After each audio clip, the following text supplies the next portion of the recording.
All right, good afternoon. Yeah, I just started.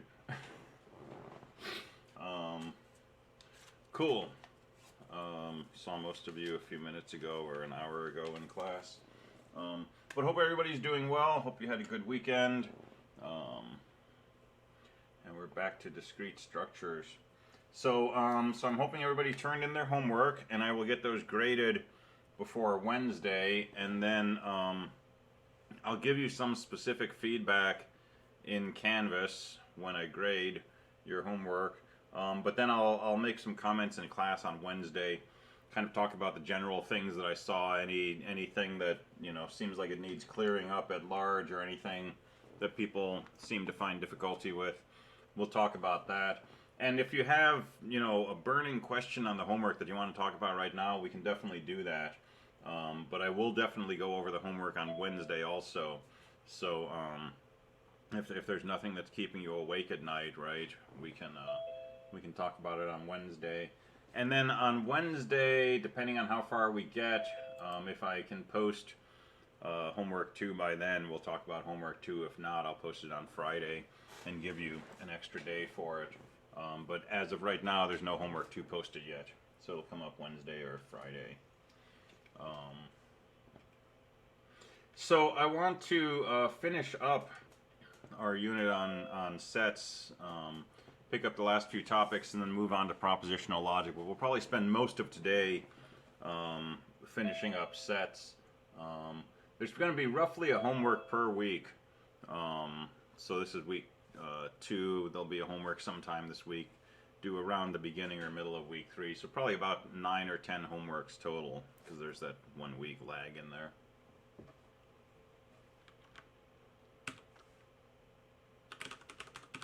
So let's talk about functions. And functions are one of these things you encounter in different math courses. Functions don't necessarily have anything to do with sines and cosines and polynomials and stuff like that. There's a way to define and think about functions purely from the notion of set theory. Okay, so let me give you a definition here that we can work with and get stuff set up.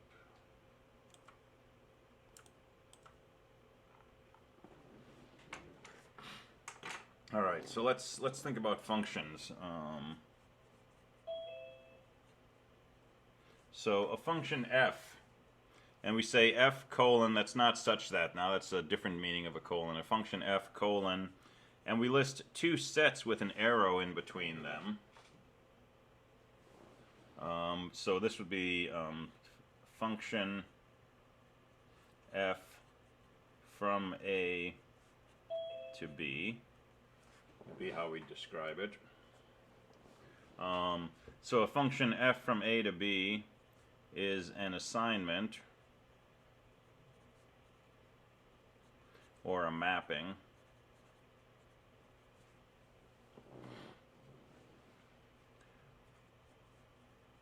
of an element in B for each element in A.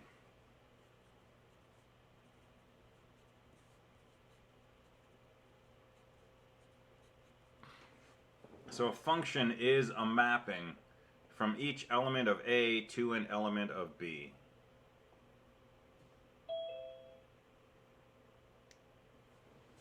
And this element we write as f of A.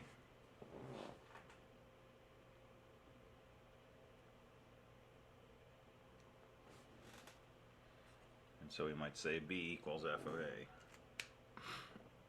So we typically think of functions as, f of x equals x squared or something like that. But we can think about it more generally. We've got a set over here and a set over there. And f from here to there basically is a mapping. Every element here gets mapped to one element over here.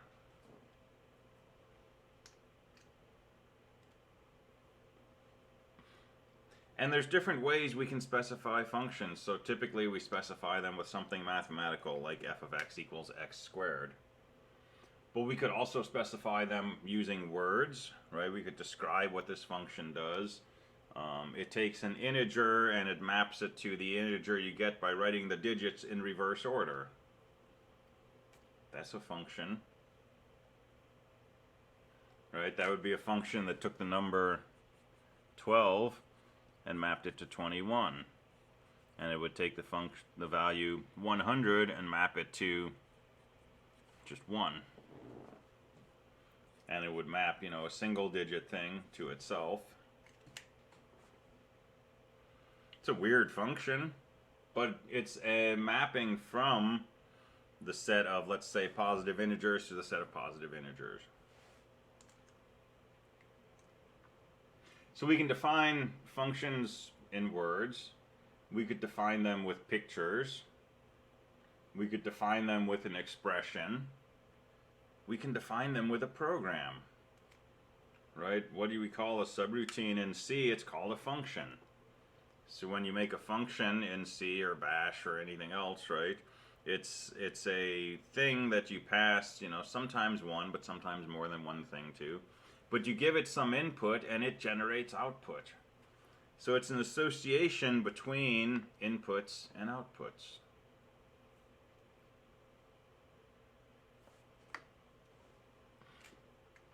So a different way to define a function is with tuples.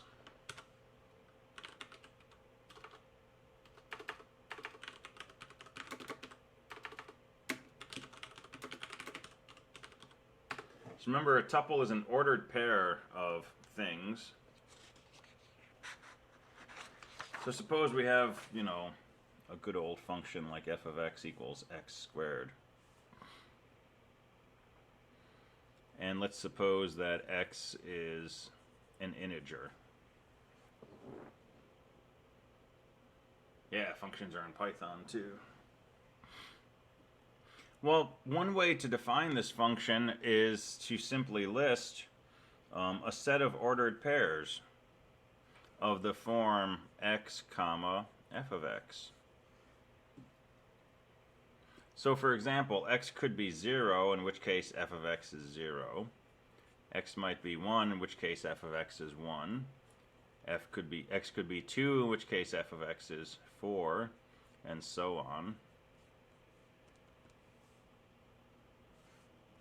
And, you know, we could also list negative values.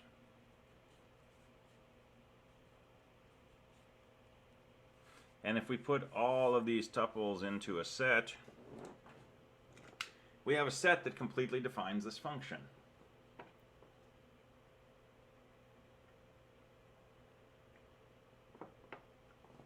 Wait, by tuples you mean?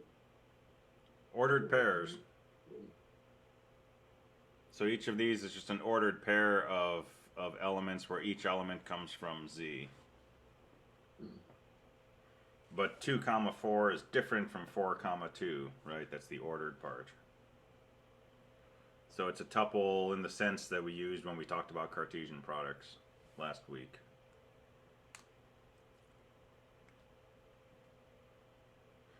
And I mention that because this is actually a subset of the Cartesian product of Z with itself.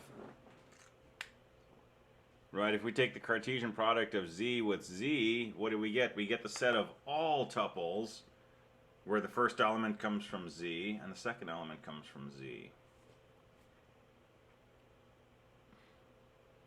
And so a particular set of tuples with each element coming from Z is a subset of Z cross Z.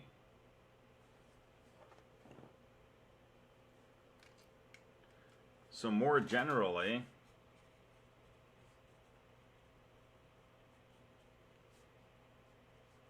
if you have a function f going from A to B, we can associate this with a set of tuples, right? The set of all A comma b, such that a is in A and b is equal to f of a. Right? So this is synonymous with this function f. And this is a subset of the Cartesian product of A with B. Can I take that question? Okay. So couldn't the like the tuples like at the top be subset to the Cartesian product of all integers and all positive integers, because That's true. Absolutely. It's also a subset of all integers crossed with the positive integers. Which is, that set we just named, is also a subset of z cross z. Right? What you're observing is that it's a significant subset. It's a much smaller subset than this whole set, right? We could actually say it's a subset of z cross the positives, right? And it's actually a subset of z crossed the set of squares, right? Positives that are squares of integers. But nonetheless, this is still a true statement, right? It's still a subset of z cross z. And in general, that's really all we can say, is that, you know, it's a subset. Since f goes from A to B, the set of tuples corresponding to f is a subset of A cross B. And there's probably something smaller than this, but we know this is a safe statement. But yeah, you're absolutely right.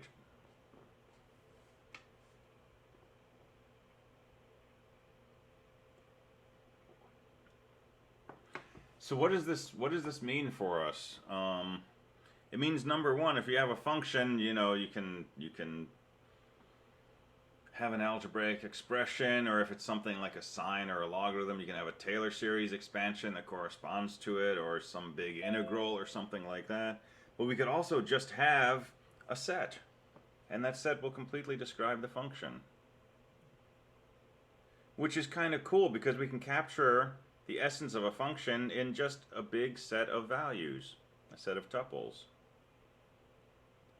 But the other thing is, since every function written in this way is a subset of, in this case, A cross B, if we take the power set of A cross B, that set contains every possible function from A to B.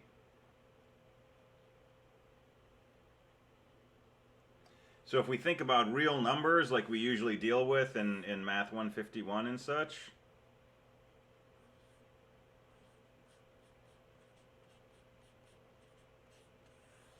this set contains every function that we can talk about. Sines, cosines, natural logs, common logs, square roots, function that returns your birth date on the day of the week based on the sum of the letters in your name multiplied by the date that you were born. Any function you can think of from reals to reals is some element in this set. All right? So that's a notion of in some sense, how big this set is, and in some other sense, how sort of insignificant the notion of a function is in some way of thinking, because it's just a point in here. It's one set. And it's also a way of thinking about sort of the power of set theoretic concepts. Because now with set theory, we've like subsumed, you know, all of these different functions that we study in different math courses. They're all just members of the power set of R cross R, or whatever our function is going from and to. All right, so that's something to kick around. A little more terminology. When we have our function going from A to B, A is called the domain, and B is called the codomain. So the domain is what you're mapping from, the codomain is what you're mapping to.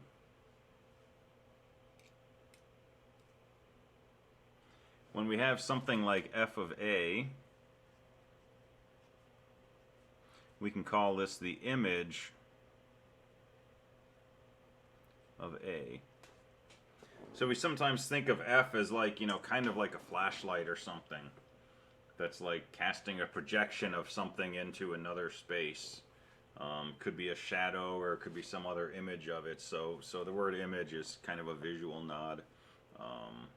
It's the thing that a is changed into by this function f, by this mapping. And if f of a is the image of a, we can also say a is a pre-image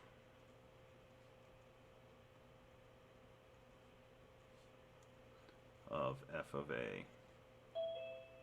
It's the thing whose image will be f of a. So we can sort of go in both directions like that.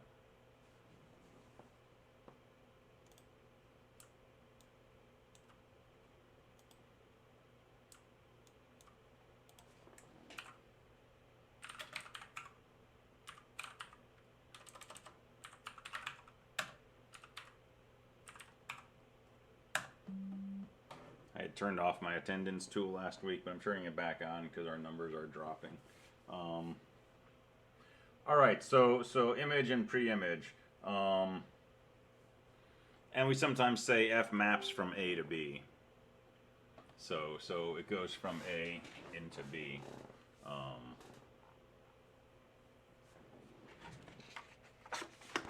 And so examples of functions.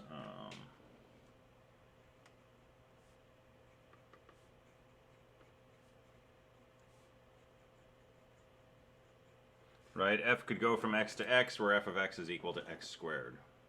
I mean, f goes from z to z, where it just takes a number to its square.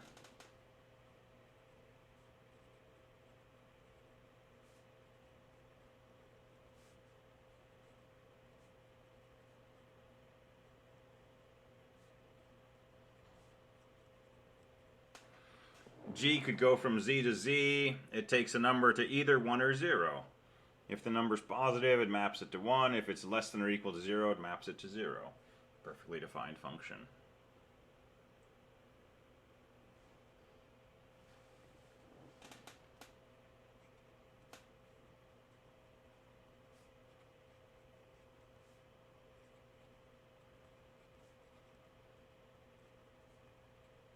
We could have a function h, which goes from z to z, which maps any number to the sum of its digits. Maybe the sum of the digits in the absolute value of x, so we don't have to deal with the minus sign. Those are z's.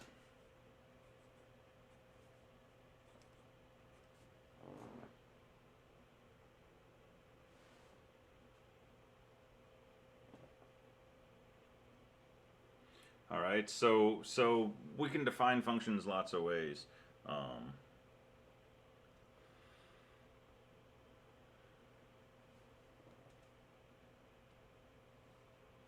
All right.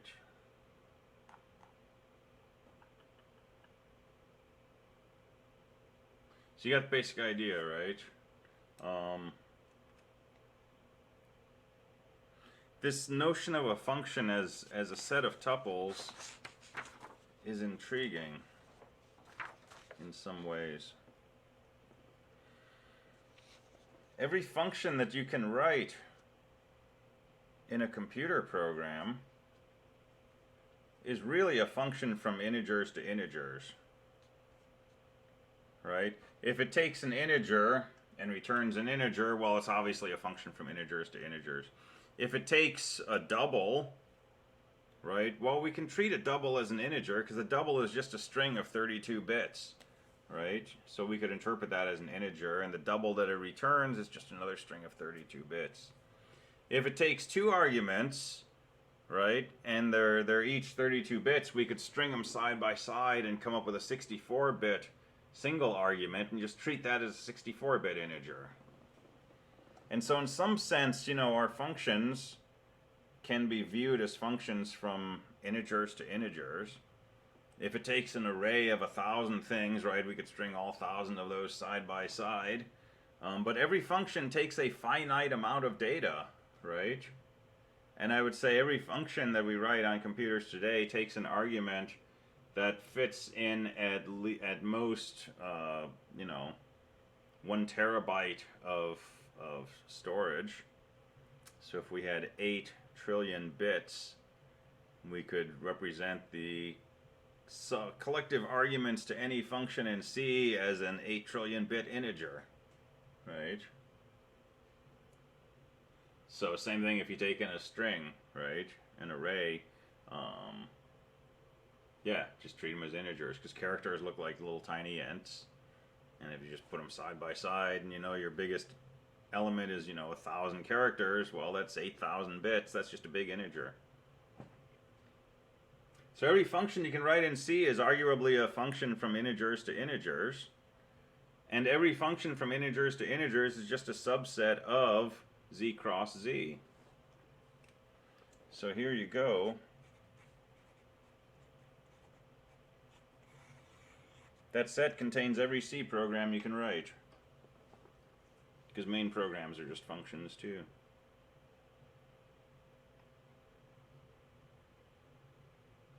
So that's an interesting thing to think about.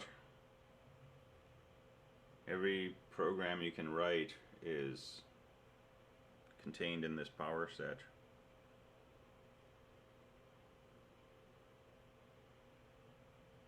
So now we're into like Dark Side of the Moon lyrics, right?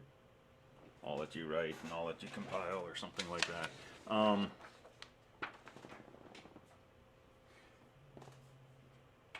Cool.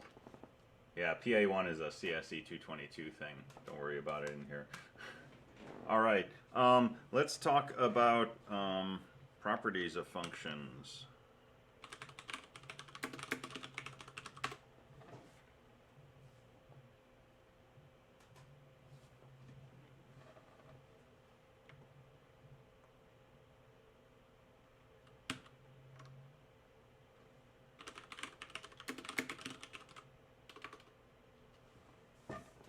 I got something weird going on here.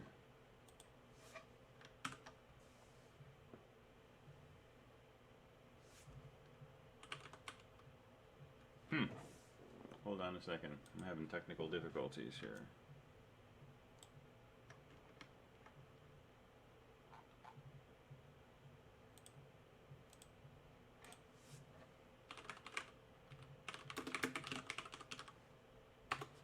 Alright, I'll figure that out later. So properties of functions. We have, yeah, I know, it's weird because my thing is like glitching for some reason. It's fun when the new quarter starts because things that I haven't done for a few weeks may not work anymore because, computers. Alright, so properties of functions. We can think of, pictorially a function as here's a domain, here's a codomain, here's our function, and it takes points in A and it associates them with points in B. Right, so that's kind of my mental picture of a function. There's different ways that these arrows can look, though. So let me give you an example. So let f be a function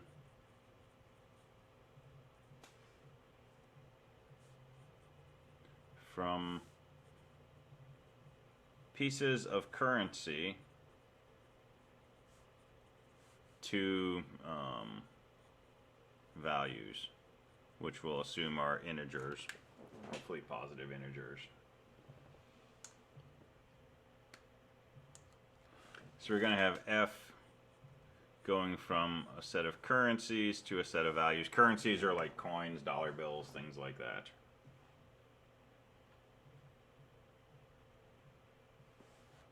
So let me make a set here of currencies, and let me make a set here of values, and let's have f map from one to another. Alright, I have a penny, and the penny maps to the value 1 cent.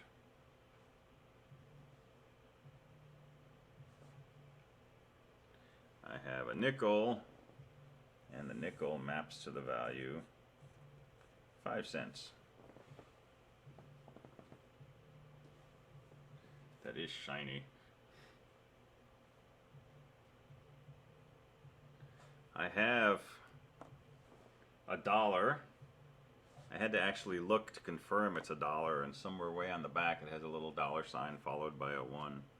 So this is a dollar coin, and this maps to the value 1.00.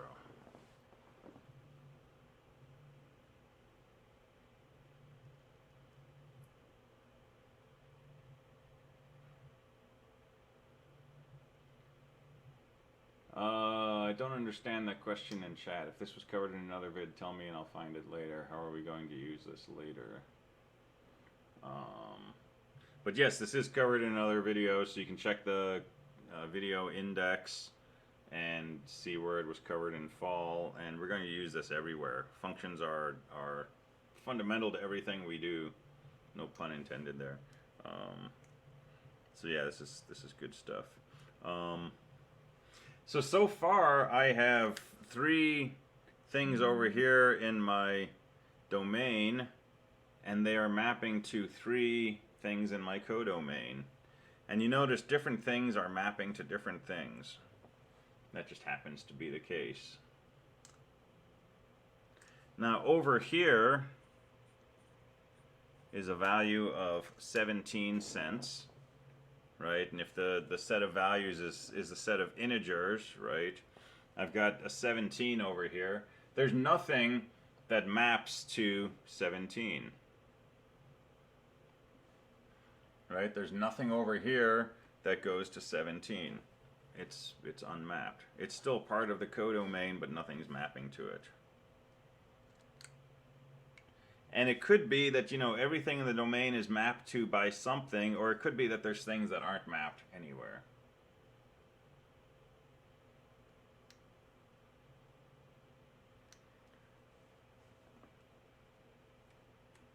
All right, I was going to find a dollar bill. I couldn't find a dollar bill. I don't use cash anymore because I don't go anywhere. So, except the store. So I did find something that the cashier told me this is just like a dollar bill. She said you can like bring this in and it's just like a dollar bill, I guess, except if you buy liquor or something. So this is let's pretend this is US currency, right?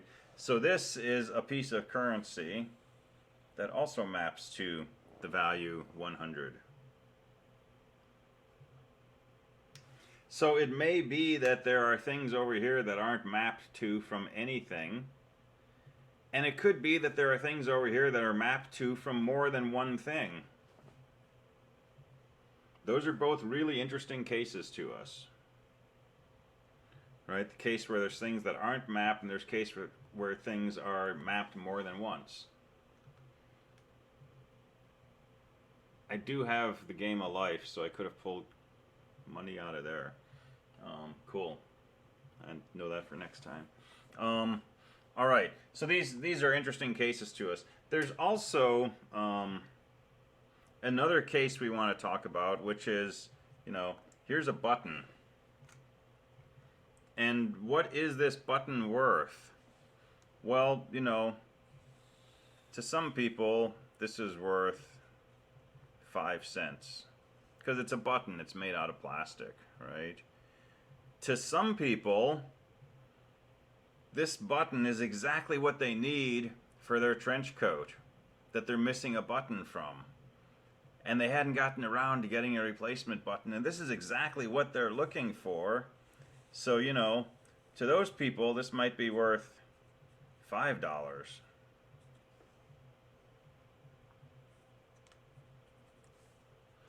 So it could be that we have one thing over here that maps to more than one thing over here on the right. All right, so these are picture versions of different situations that can occur. So let's talk about these in terms of definitions. The first one is easiest. If you have something over here that maps to more than one thing, you don't have a function. Okay, that's the so-called vertical line test. So something maps to more than one thing, you don't have a function. So let's spell this out.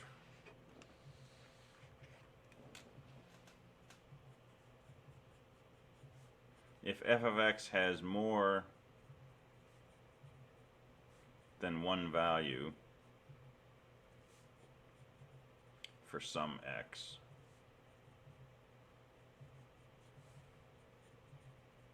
then f is not a function. So we don't have to worry about any of this other stuff. So f of x can have at most one value.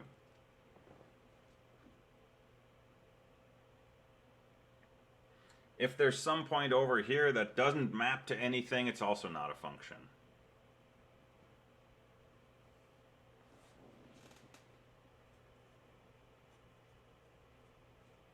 So if it has less than or more than one value, it's not a function. So we'll just talk about well-behaved functions, where everything over here maps to one point over there. Okay. Well, there's two cases we saw with the currency. If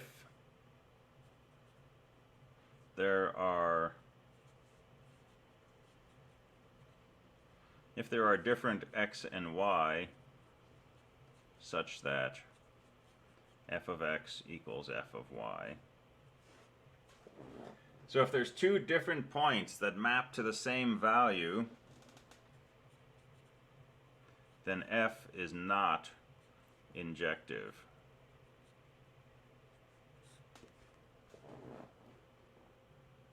Otherwise, f is injective.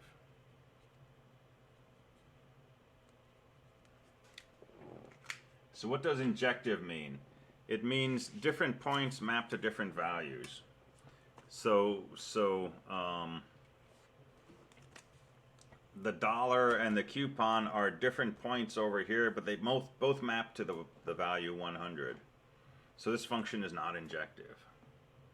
But if I only considered coin currency, right, and I put in all my different currencies that are possible, they would all map to different values. That function would be injective. All right, so injective says that different values map to different things. The other notion is surjective. So injective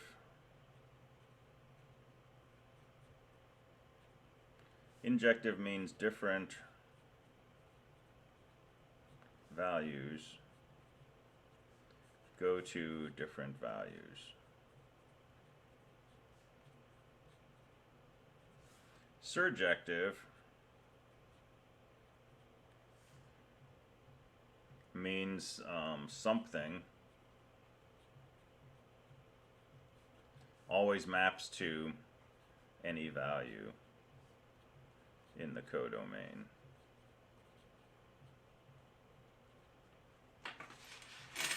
So, if I think of the number 17, there'd be something from the currency set that maps to that. Since there's something in here that's not mapped to from anywhere, this is not a surjective function.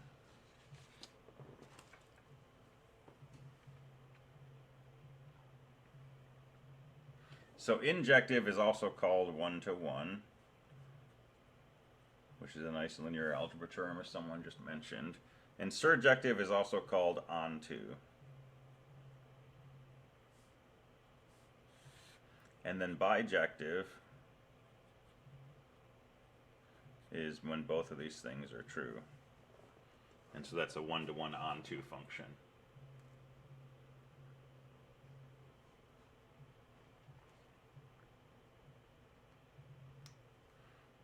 All right, so three characteristics, two main characteristics of well-defined functions.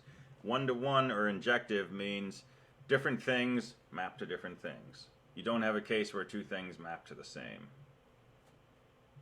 Surjective means everything over here is mapped to by something.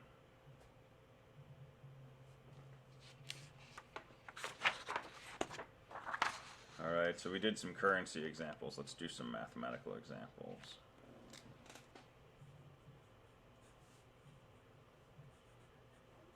So suppose f goes from the integers to the integers, and f of x equals x plus 4.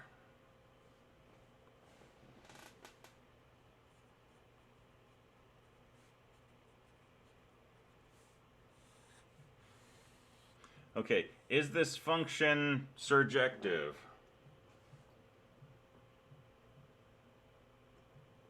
Meaning, does it map to every possible integer in this case? And the vote is coming in to say yes. And that's true. If I want to map to the value 100, I can solve this for x, and I can say x is 96. F of 96 is 96 plus 4 is 100. No, I mean I wanted to map to 17. Well, I can say f of 13, and that'll get me to 17. And any integer that you can think of, you can find some x that maps to it. So it's surjective. That's all it takes. Is it injective?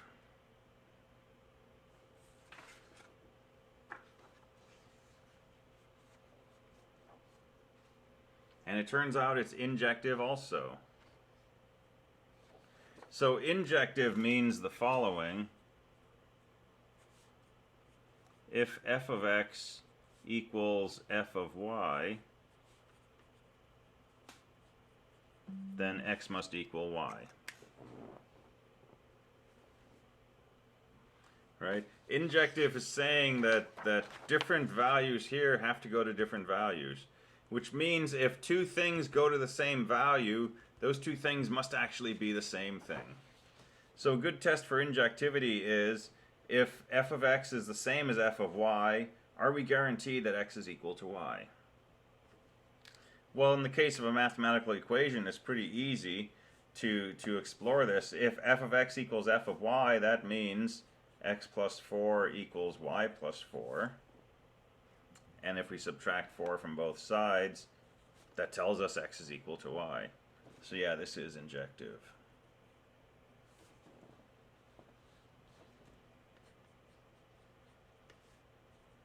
All right, what about f of x equals 2x? Is that surjective?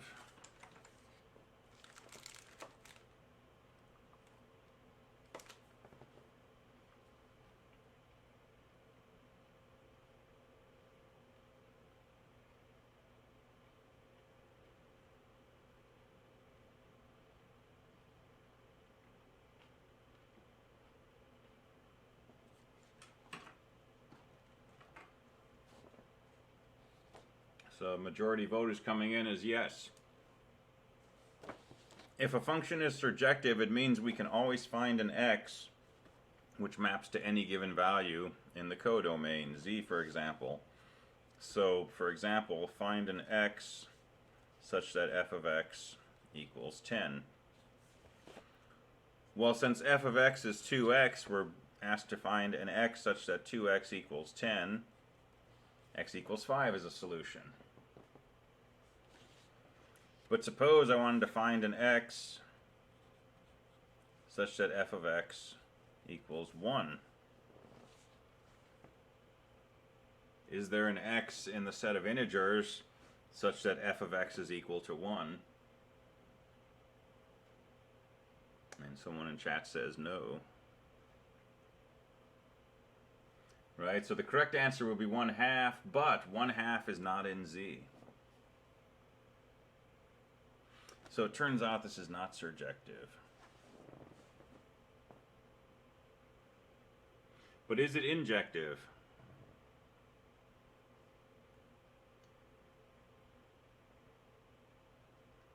Yeah, it is still injective. And we can sort of see that because if f of x equals f of y, that means 2x equals 2y, which again means x is equal to y.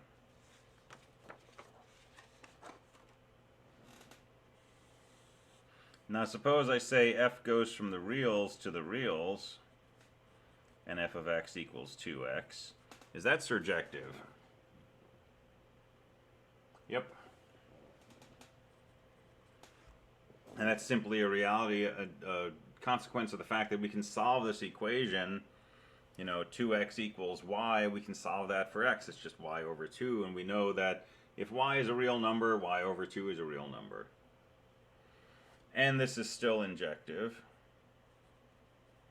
because if 2x equals 2y, x has to equal y.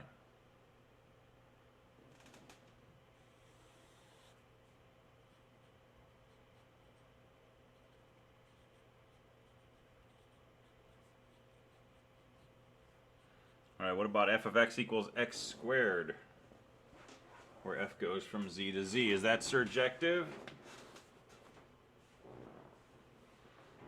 All right, this is even worse than our 2x function, because there's no integer whose square is 2, for example.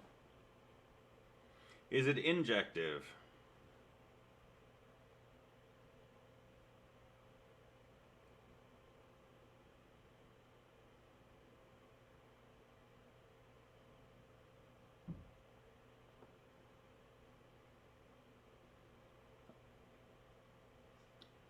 I'm curious what yes and no would mean.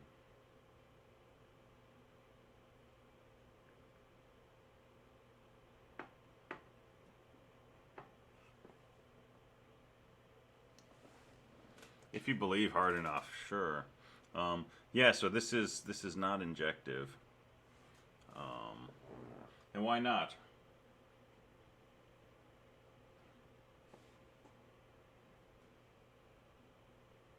Negatives and positives go to the same value, right? F of 1 is 1, f of negative 1 is also 1. So there's two values over here that map to the same value in the codomain. It's not injective.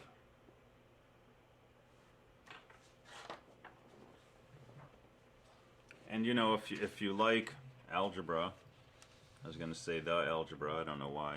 If you like algebra, right, to be injective, we have to consider the case where f of x equals f of y, which is the case where x squared equals y squared.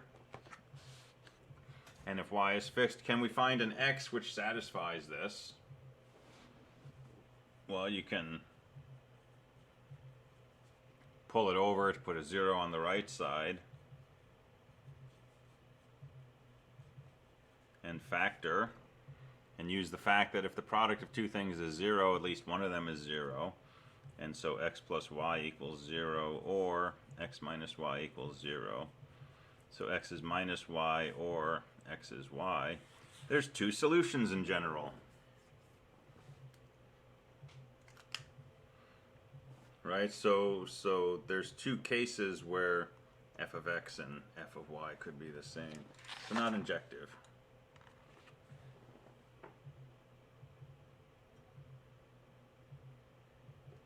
All right, I think you got the idea, right?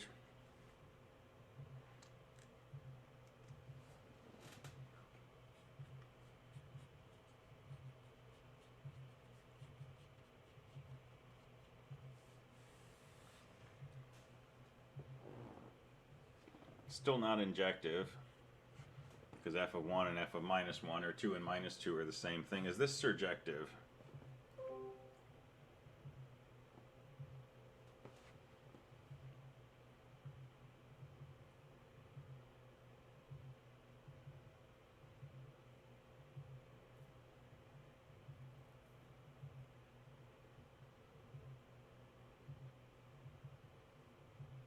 Waiting for a third vote.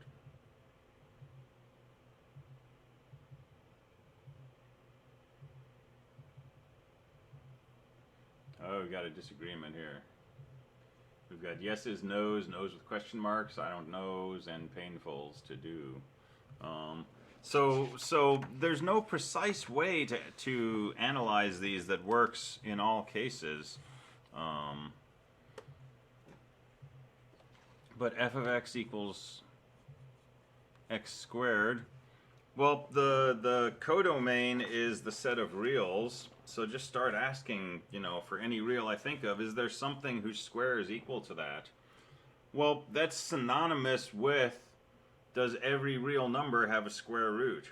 Because the square root of a number gives us something whose square is equal to that number. So does every real number have a square root? No, because there's negatives. There's no real number that f carries to -1. In fact, half of our codomain doesn't have any arrows going to it. So that's not surjective.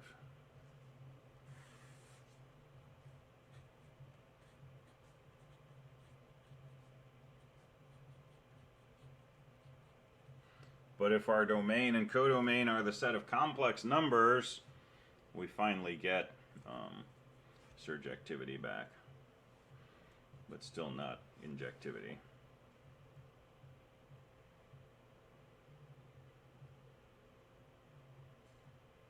And this is a beautiful fact. Right? Since we're going into the complex numbers, we also need to know that things like I, or 7i minus 5, have square roots that are complex numbers, and that turns out to be true. Complex numbers are where you want to be when doing equations. It's the set that completes all of these sort of oddball situations.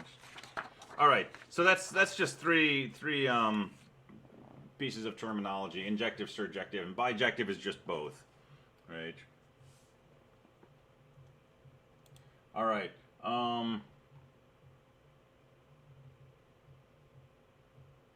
Let's see. Yeah, good question. So surjectivity definitely depends on the domain and the codomain, right?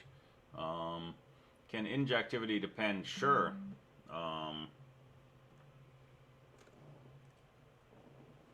So if I do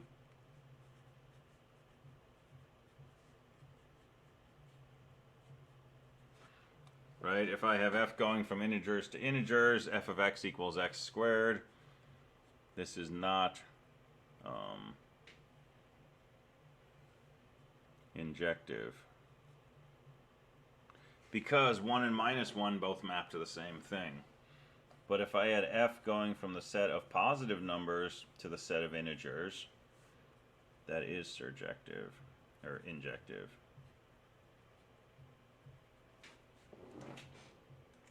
So these notions depend critically on your domain and your codomain.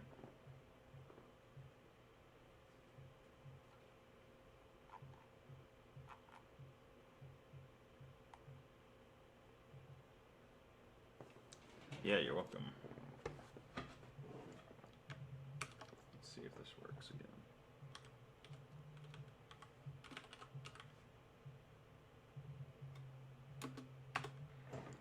Alright, that's working again.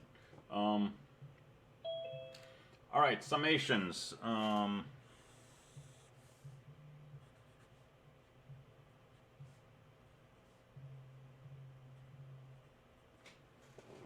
Right, we can write something like this. Sum from I equals 1 to 5 of some expression.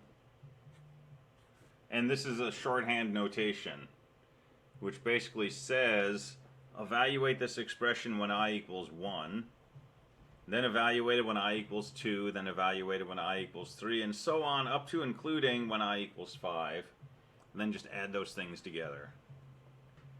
Right, so you've seen this in other classes, I'm sure. This would be a shorthand for 1 squared plus 2 squared plus, and so on.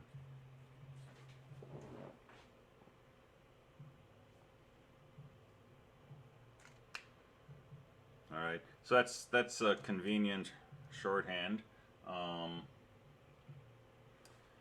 And some things to keep in mind and think about with this.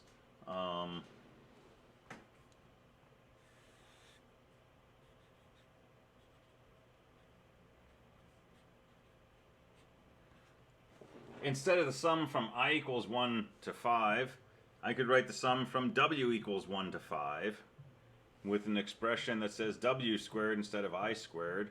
That's exactly the same thing.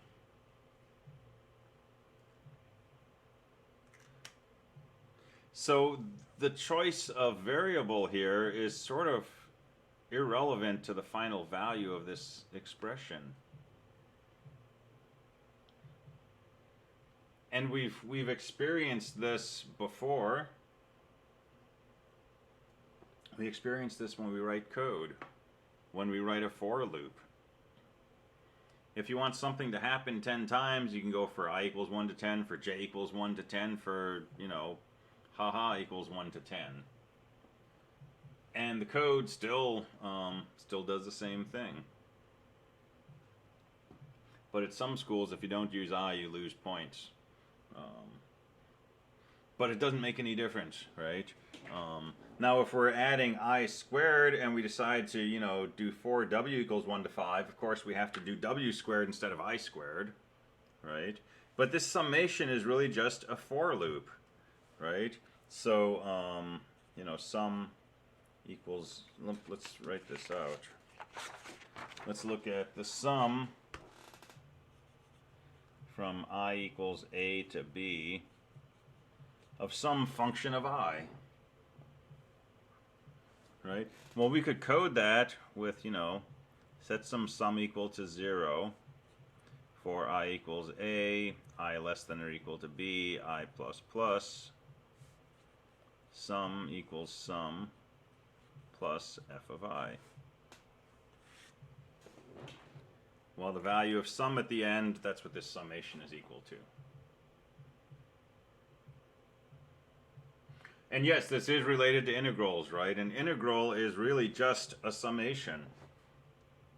But it's a summation where the number of things we're summing gets bigger and bigger, and the size of each thing we're summing gets smaller and smaller. And so we can approximate an integral with, a good old summation. The magic of the integral is when your pieces that you're adding get so small that you have an infinite sum. And when you go from adding, 10 or 100 or a zillion things to an infinite number of things, bingo, you got an integral. And that's when all the good stuff starts to happen.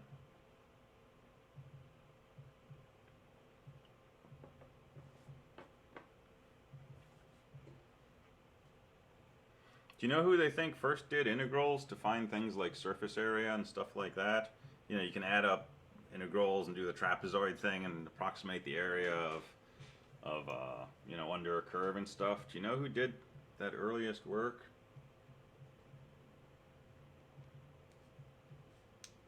Riemann, as in Riemann sums. That's relevant. And Newton and Leibniz and these people in the middle part of the previous 10 centuries. So 1400s, 1500s, things like that. Someone in a hotel. There's actually some evidence that Archimedes was doing this stuff. And yeah, back to the Greeks. Little sidebar note here, not on the exam. There was a shortage of paper, especially during the Dark Ages. Paper was very scarce, and it was very common to reuse paper. And people would, a lot of Bibles being made, and it was very common to find an old text, remove the ink from it, and then use the paper to, write up a new Bible. And somebody had one of these Bibles and realized that they could see the impression of writing that had been erased, but there were still indentations on the page. And so it was what's called a palimpsest, right? It's a book that was washed and reused for its paper. And somebody started analyzing this and discovered it was an old text from Archimedes. And so, various computer imaging and minimally invasive techniques, they were able to start to reproduce the writing that was on these pages, right? So we're back in like BC now. And there was work in there that Archimedes had been doing but had not been published, right? And part of this work was about taking something like a circle and cutting it into rectangles and making the rectangles smaller and smaller and adding up the area of each rectangle to approximate the area of the circle. And this person was actually doing like definite integrals, right? Like 2,500 years ago or something crazy. And you gotta wonder if calculus had been invented, 2,500 years ago, where would we be today? What would our culture be like? What would our society be like? Would we have even survived, and if we did, how much more would things be advanced today? So history of mathematics is interesting. Or what else was invented that we don't know about? Yeah, totally. And Newton and Leibniz came up with calculus basically at the same time, with minimal interaction. There's times when the time is ripe for certain discoveries because the body of knowledge on which these are being built is shared, right, and available to multiple people. But then sometimes you get these things that are leaps beyond what would be predicted by the current body of knowledge, and that's when things get interesting. Yeah, if Tesla had written down his work, if we knew how he blacked out Chicago or whatever city that was. So that's cool stuff. Anyway, back to summations. So that's the basic idea of a summation. The index is arbitrary. The index can also be changed. So for example, the sum from I equals 0 to 5 of I squared is the same thing as the sum from I equals 1 to 6 of I minus 1 squared. Because this says, 0 squared plus 1, 2, 3, 4, 5 squared. This says, well, if I is 1, that's 0 squared. When I is 2, that's 1 squared. Up to I is 6, that's 5 squared. It's the same thing. But if someone gave you an expression like this, you could change it into something like this. Or perhaps more commonly,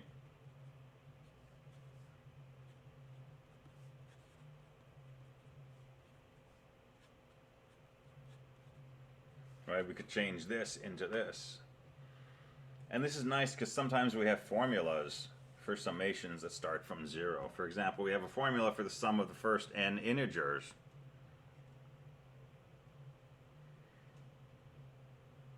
Alright, we can also split these things up.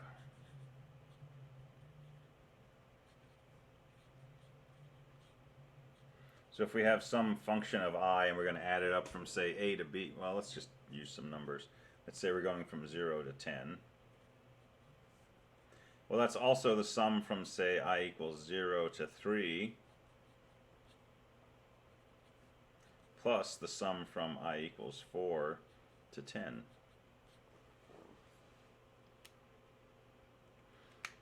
And this is just, manipulation of what this means, right?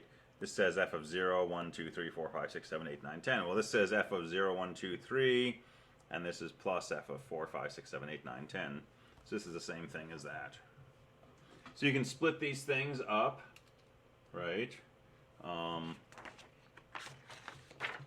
We can do things like this.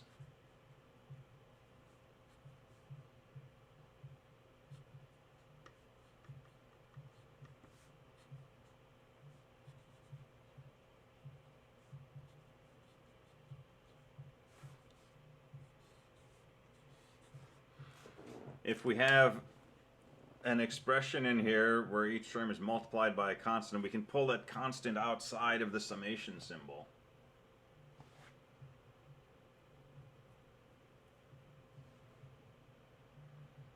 And this just comes from the definition, right? If we wrote this out, f of a plus 1, f of a plus 2, and so on with a k in front, we know we can factor the k out. And this is what we get when we take this and we factor the k out, and then we just multiply by k.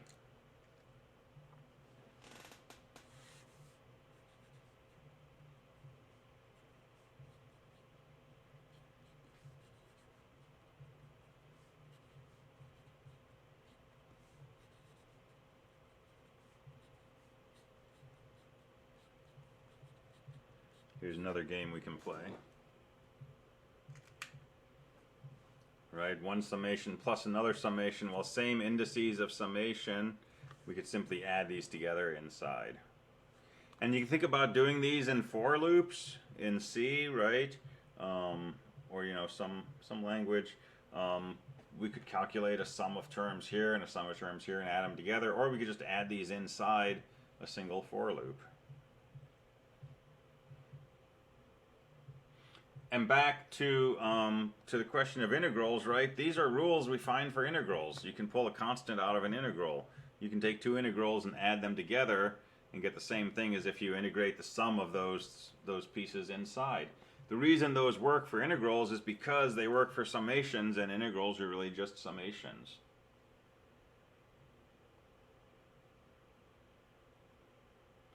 Let's see, people in late. So yeah, homework. So I will grade your homework 1 by Wednesday, and Wednesday we'll talk about it.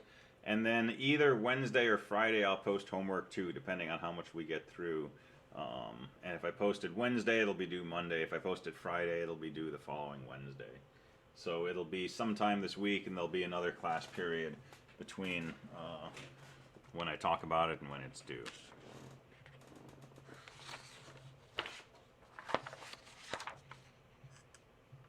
I think I have a video that goes over question 8 actually, because I tried to go over it in class last quarter, and it was going to be more time than we had. So I think I actually did homework 8. Did you find it? Someone said they searched for it. Oh, they will search for it. Okay. Yeah. I don't think it's indexed, but I think it's on there. I should take it off before next year. All right. So summations. Yeah, that's the one with the Math Grads Day evening. And yeah, it's mostly keeping your numbers straight, but it's really organizing how you're going to tackle the problem, and then just, you know, you've got a whole bunch of sets to find the membership of. But the more sets you find the size of, the more sets you can find the size of by putting those together. It's actually pretty fun.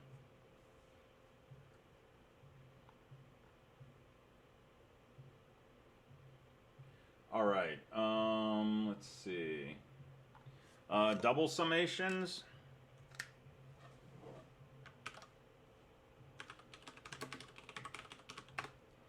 So these can look intimidating, but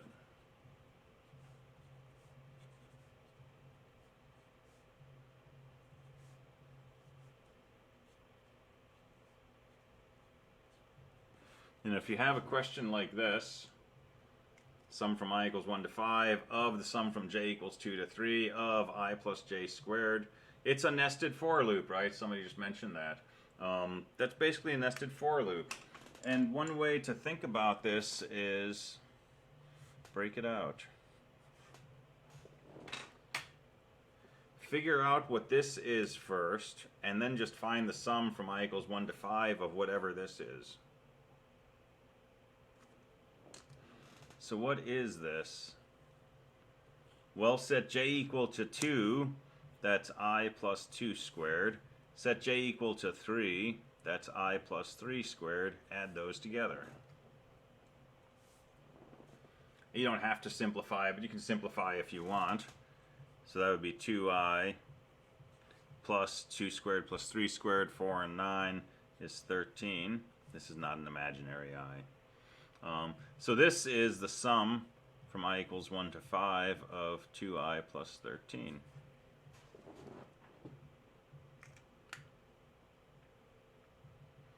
And that's, you know, just a plain old summation. So we can nest these things, and if you break them up into pieces, you can do that. Yeah, go ahead and post the link to that video. That would be cool. I think it ended up taking longer to do that problem than I thought, so I was glad I didn't try to do it in class.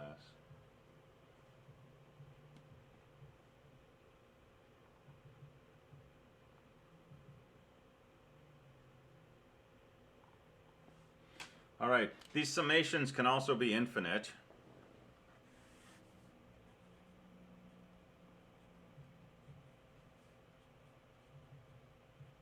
So we can do something like this, sum from I equals 1 to infinity of 1 over 2 to the I, 1 over 2 to the I, and again, just fill in, you know, what this means as I is 1, 2, 3, 4, but it's an infinite number of terms. So this would be, you know, 1 over 2 to the 1, plus 1 over 2 squared, plus 1 over 2 cubed, But it goes on forever. So we get to use our dot, dot, dot.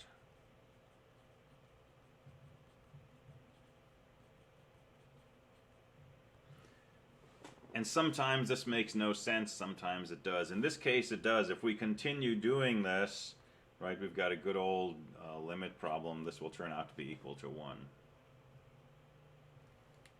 But if we tried to add I or 1 over I or I squared or something like that, this just gets bigger and bigger and bigger, and so we would say the sum is infinity. And we don't do a lot of that in here.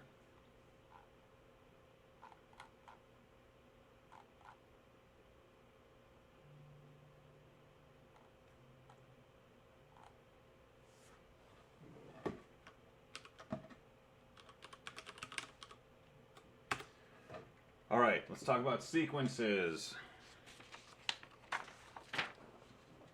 I'm probably just going to keep going with this stuff, and we'll start logic on Wednesday, because we got enough to go through here.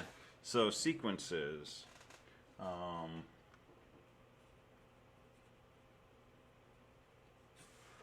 So what's a sequence? It's a ordered ordered collection of things. It's not really a collection, but it's a, I don't want to use the word set because it's not a set. It's a sequence. It's a bunch of things with commas in between them. How about that? So example, 1, 2, 1, 4, 1, 8. It's a sequence of 6 numbers. Some of these numbers occur more than once. Some numbers don't appear in this sequence. Right? This is a sequence of how many meals I had each day the past 6 days. I don't know. We can have an infinite sequence.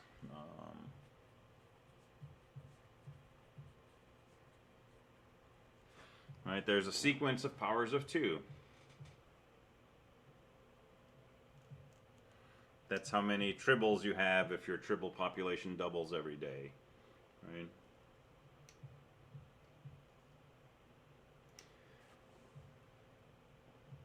But they're ordered, right? And so we can think of this as follows.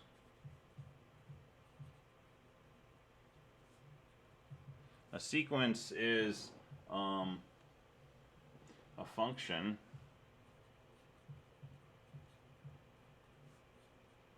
f from some set T to some set S, where T is a subset of the integers. So for example, we could define the sequence as a function from the set 1, 2, 3, 4, 5, 6 to the set of integers, where f of 1 is 1, f of 2 is 2, f of 3 is 1, f of 4 is 4, f of 5 is 1, and f of 6 is 8.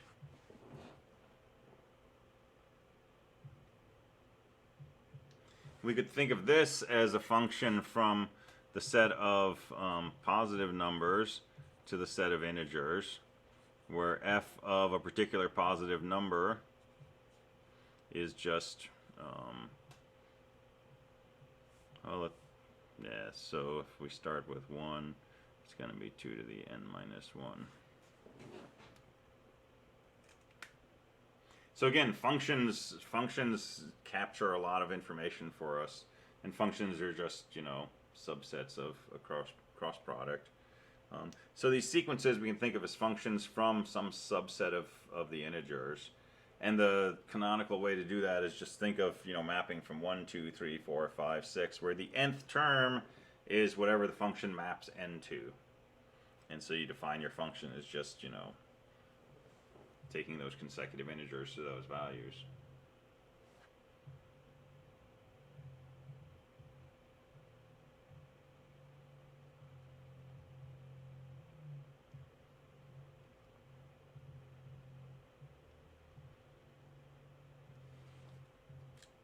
Alright, that video link may not be the best one, but I'll post an announcement and tell you where it is after class.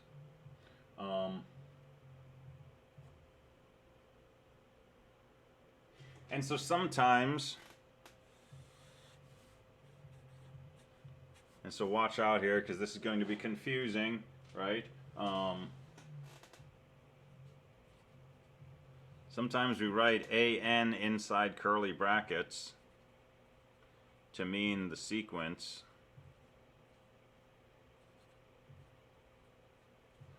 A1, A2, A3, and so on. And this is confusing. This is not a set. Even though we got curly brackets, we reuse symbols all the time. So if we're talking about sequences and you see, you know, something like some expression inside curly brackets, it's probably referring to the terms of that sequence.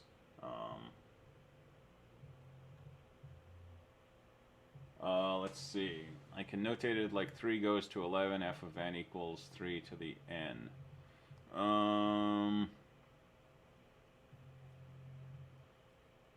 The sequence. I'm not sure about that.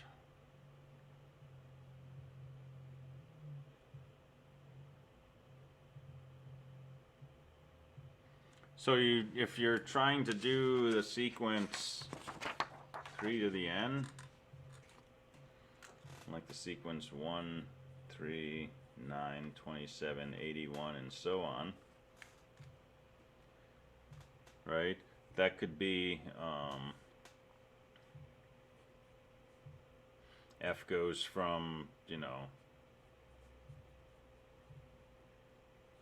from integers bigger than or equal to 0 to the integers f of x equals 3 to the x. So that function would correspond to that sequence. So yeah, that would be a mathematical notation of that sequence. But mostly we'll just, you know, write it out like this, or we'll talk about a sequence a to the a sub n, where an equals 3 to the n is bigger than or equal to 0. And this would be rigorous enough for what we're doing.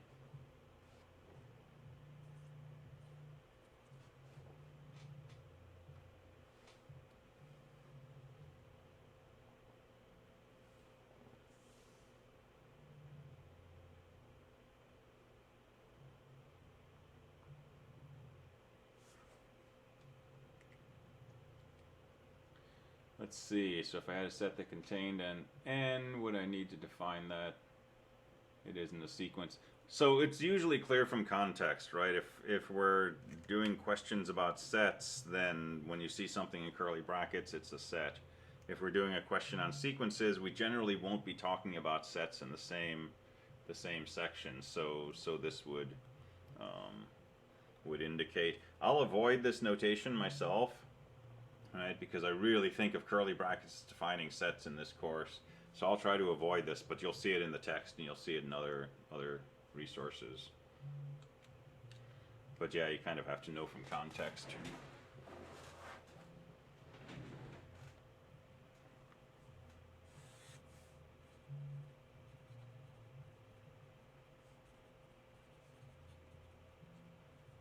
So sequences and strings are kind of related. Because what's a string? It's an ordered collection of, well, typically characters, right? It can have repeats. The order is significant, and we can define a function that maps from a non-negative integer to a point in that sequence, right? If s is our string, right, and we think of that as a sequence where, you know,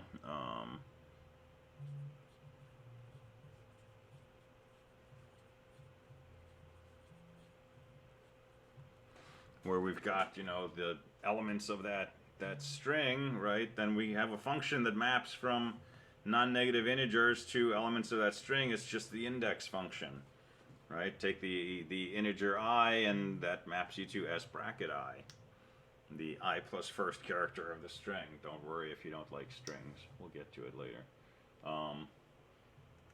So strings in programming and strings in kind of a more abstract sense can be thought of as sequences. in this case, sequences of characters, right? And if we do that, we have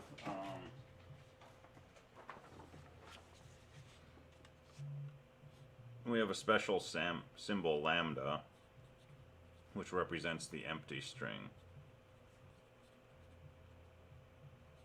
So in C, this would just be quote quote. We'll talk more about lambda at the end of the course, but that's a string that has no characters in it. So it's a sequence of length 0. And that's legitimate. All right. All of this is build up to the notion of a recurrence relation.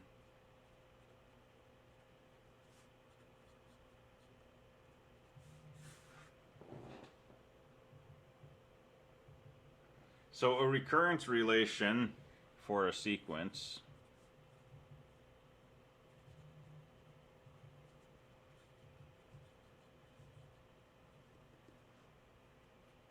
is a rule defining the nth term in terms of a1, a2, an minus 1. So a recurrence relation for a sequence is a rule for defining the nth term as some function of the first n minus 1 terms. In other words, it's a way to get the next term from the prior terms.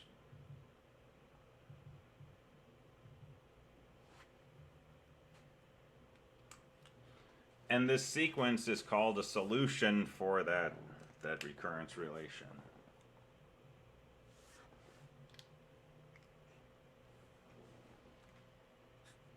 And so we might also have initial conditions.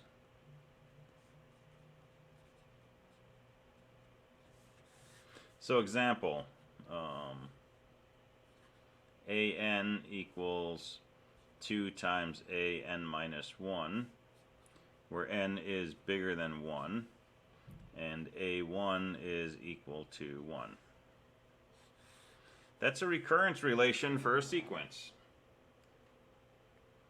I'm telling you what the first term is, it's a 1, and for terms bigger than 1, I'm defining the nth term as some function of terms 1 through n minus 1. In this case, I'm only using term n minus 1. And I'm saying take that term and multiply it by 2.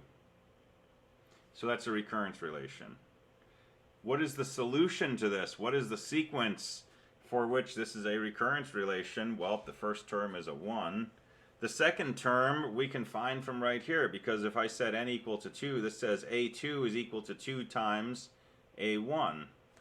So a2 equals 2 times a1, and we know a1 is 1, so a2 must be equal to 2. And once we've done that, we can find a3 using the same rule. a3 will be 2 times a2. And we know that a2 is equal to 2, so this is 2 times 2, so a3 is equal to 4. And if we generalize this, right, we'll see that this is just a sequence of powers of 2.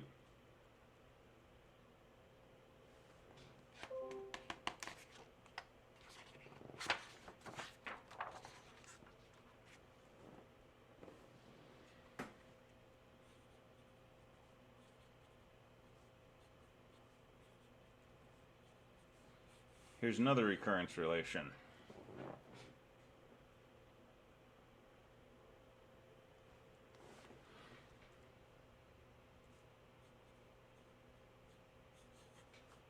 So what's the solution for this? Well, a1 is 5. a2 is going to be a1 plus 1. That's 5 plus 1 is 6. a2 is going to be a1 plus 1. Well, sorry, a3 is going to be a2 plus 1. a2 is 6. This is going to be 7. And so on.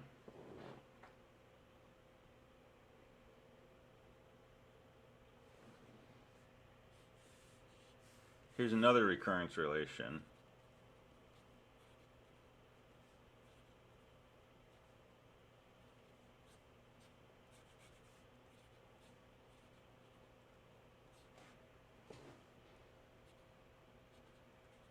A1 is equal to 1.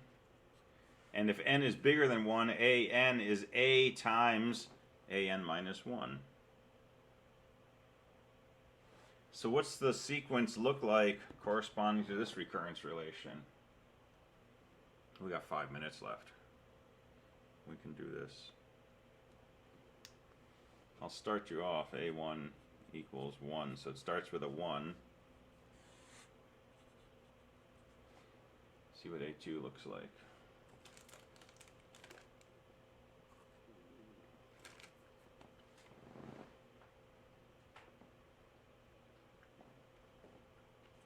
A2 is equal to 2. Good. What about A3? Yeah, time does fly.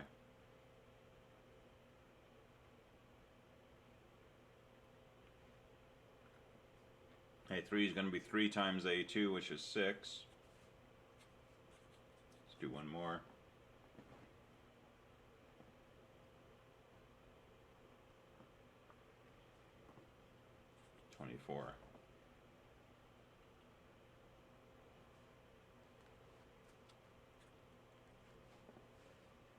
So what are these things? Do you recognize them?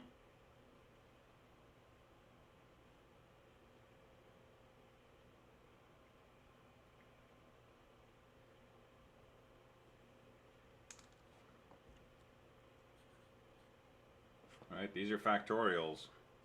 Almost Fibonacci-ish. These are factorials. And we can define a sequence of factorials with this very simple recurrence relation.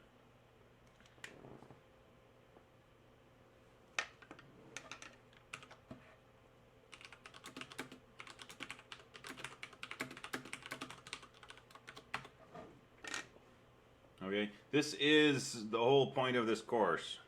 We're going to come back to this so many times in so many different ways. And this is going to tie in critically to what we're doing in CSE222 and what we'll do in CSE223. And this is going to tie into mathematical induction that we'll be doing in a few weeks. It's going to tie into recursion that we'll be doing after that. And that's going to be the essence of everything we do in our data structures courses. Right? And this is the quintessential example of this.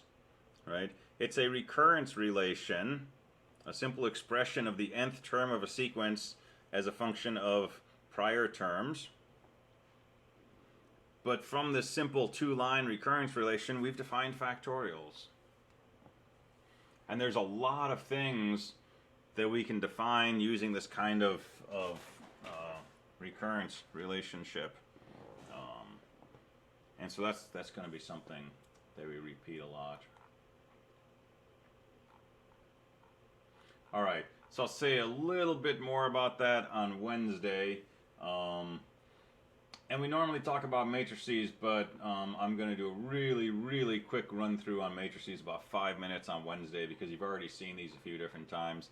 And then we're going to jump on to logic and proofs, and that'll be where we spend the rest of the week. All right, cool. Have a good rest of the day, and I will see you next time. Thank you.